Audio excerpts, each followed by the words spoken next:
film begins with a very sad scene in ancient China.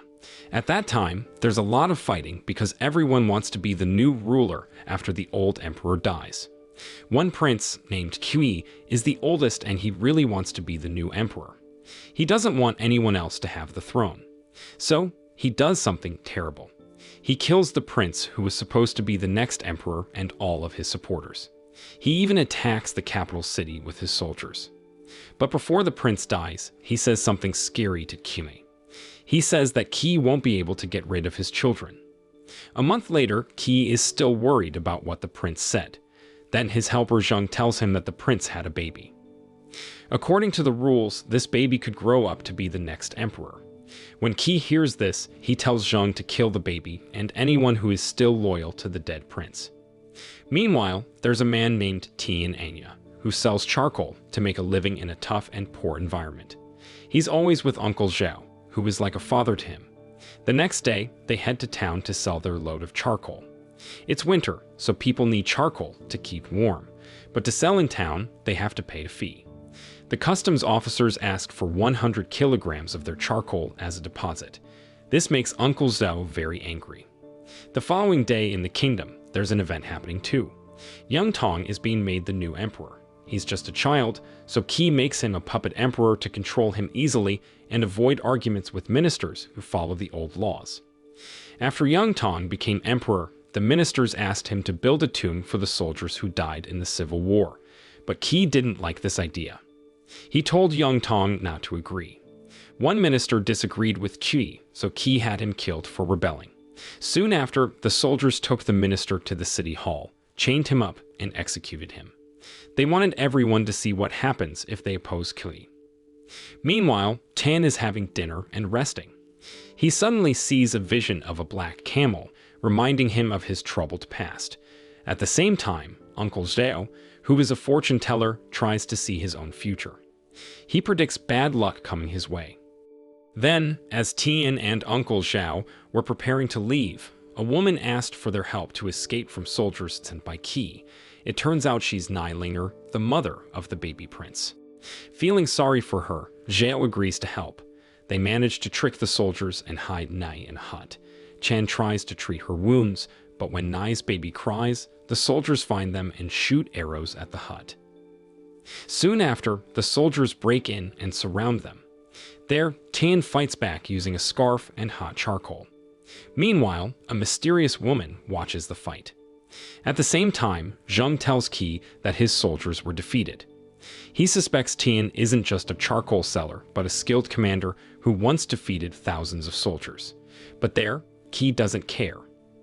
He just wants Nai and the baby prince killed, and anyone who stands in his way must be eliminated. On the other hand, Chen and his friends were trying to leave the city, but royal soldiers stopped their charcoal cart. Luckily, the soldiers only wanted to buy charcoal. However, Uncle Zhao didn't want to sell because the baby prince was hidden in the cart. So Nai lied and said someone else ordered the charcoal. While they fooled the soldiers, another mysterious woman watched them. Eventually, Tian and his friends escaped the royal area. They decided to rest and eat before continuing their journey. Soon after, Nai thanked them for protecting her baby. Then, while Nai put her son to sleep, Uncle Zhao wondered why they were being chased by royal troops. They didn't know that her son was the heir to the throne. At that time, Uncle Zhao had a bad feeling about the baby, but Chen asked him not to worry. The next day, Tian gave Nai some coins and urged her to leave the city quickly before the royal troops came back. But just as they were about to part ways, a mysterious woman named Qin Gu appeared with her soldiers. She revealed that she was a warrior who served the late crown prince.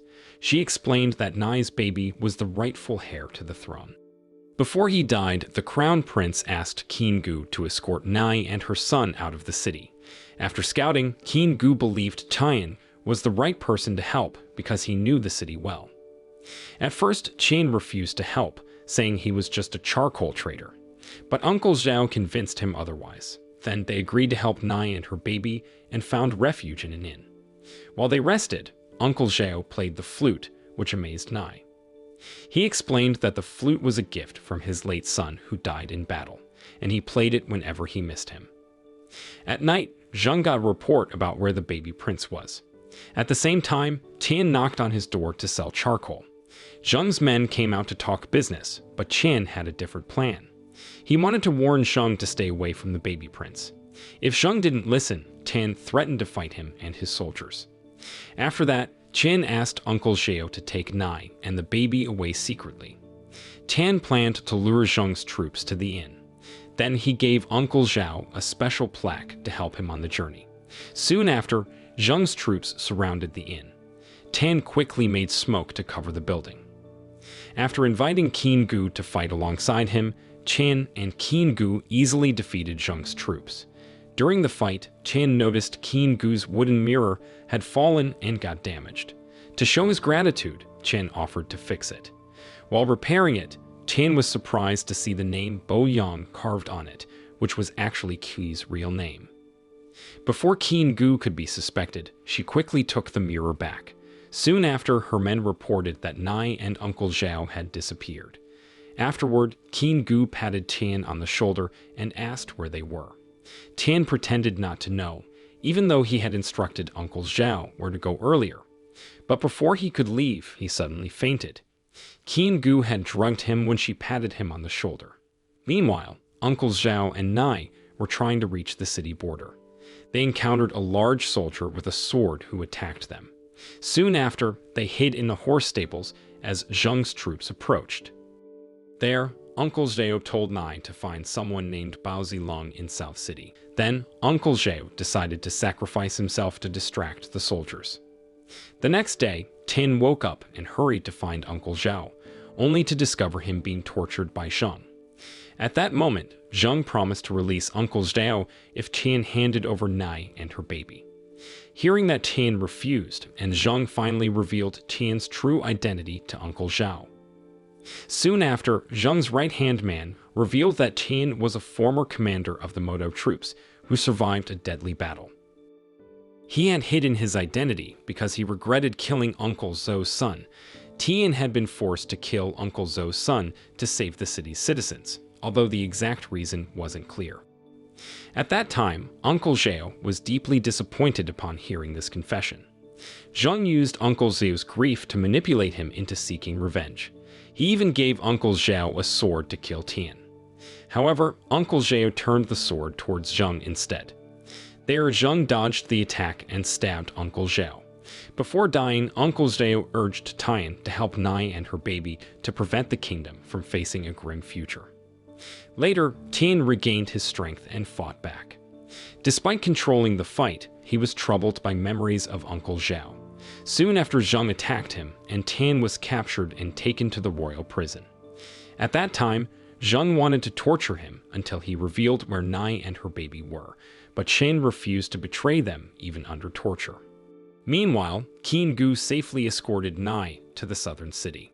There, they met Bao Zilong, an acquaintance of Tian and Uncle Zhao, who offered them shelter and rest.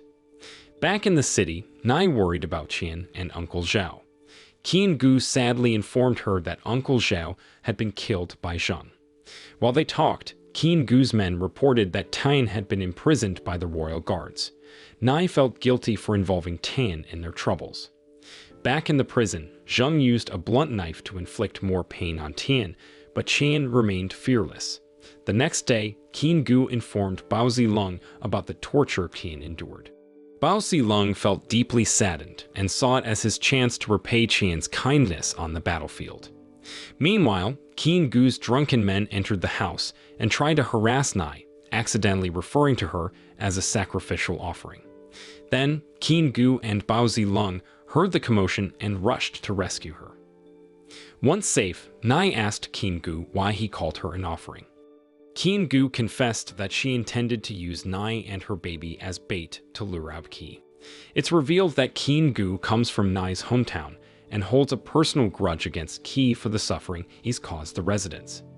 Feeling desperate, Nai threatened to do something extreme if Qin Gu didn't save Tian.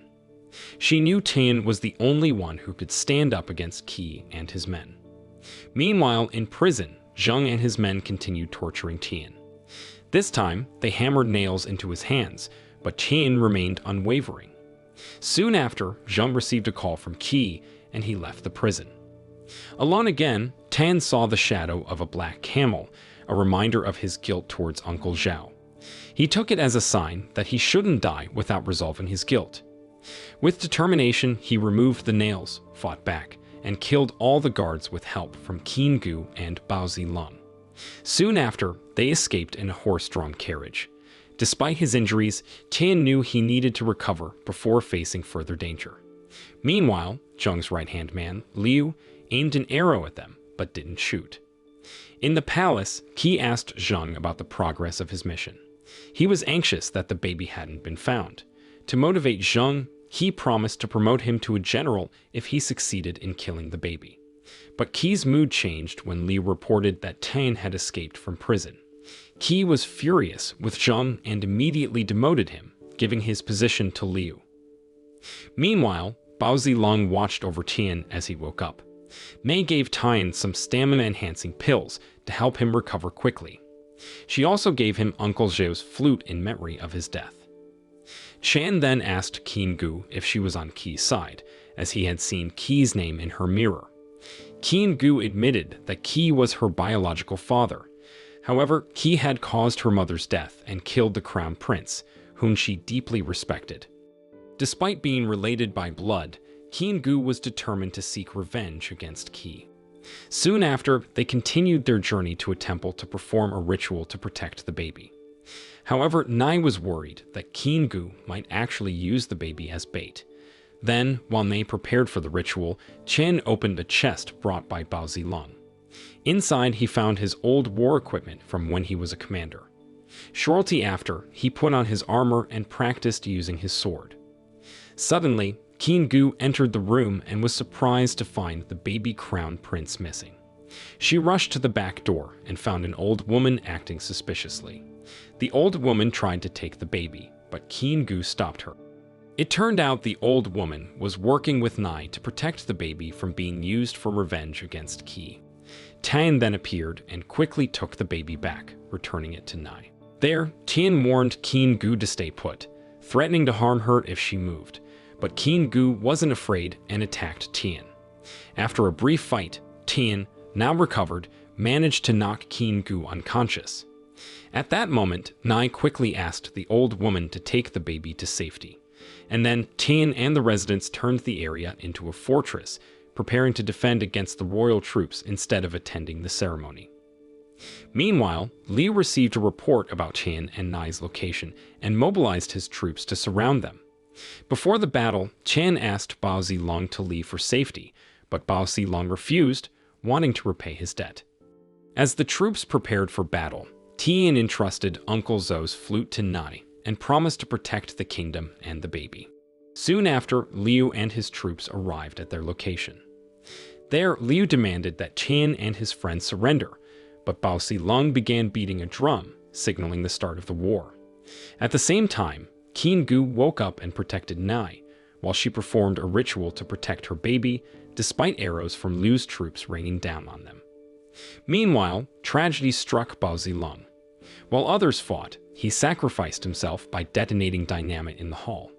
Tian then faced Liu in combat. After a fierce battle, Tian managed to wound Liu with his sword. He then checked on his friends, but sadly, only Nai survived. As he mourned, Zheng appeared, challenging Tian to a fight. They both prepared their swords, and the battle was intense. Despite Zheng's efforts, Qin proved to be stronger and ultimately defeated him with a lethal blow. The following day, Tian went to the palace alone and swiftly attacked Prince Qi with Qin Gu's sword, seeking revenge for Qin Gu's incomplete vengeance. However, Yang Tong was also in the room. Tan then urged the future emperor to make wise choices, now that he was no longer under influence. A few days later, Yang Tong's coronation took place.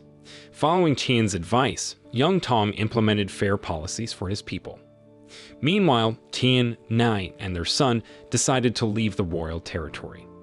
Along the way, they discovered an official royal scroll hidden with the baby. The scroll revealed a decree from the late crown prince, ensuring the baby's rightful place as king in the future. The film ends. The moral lesson from this film is just because you're a charcoal seller doesn't mean you can't kick some royal butt and save the day. And remember, always check under the baby's blanket, cause you might find a surprise decree for a future king.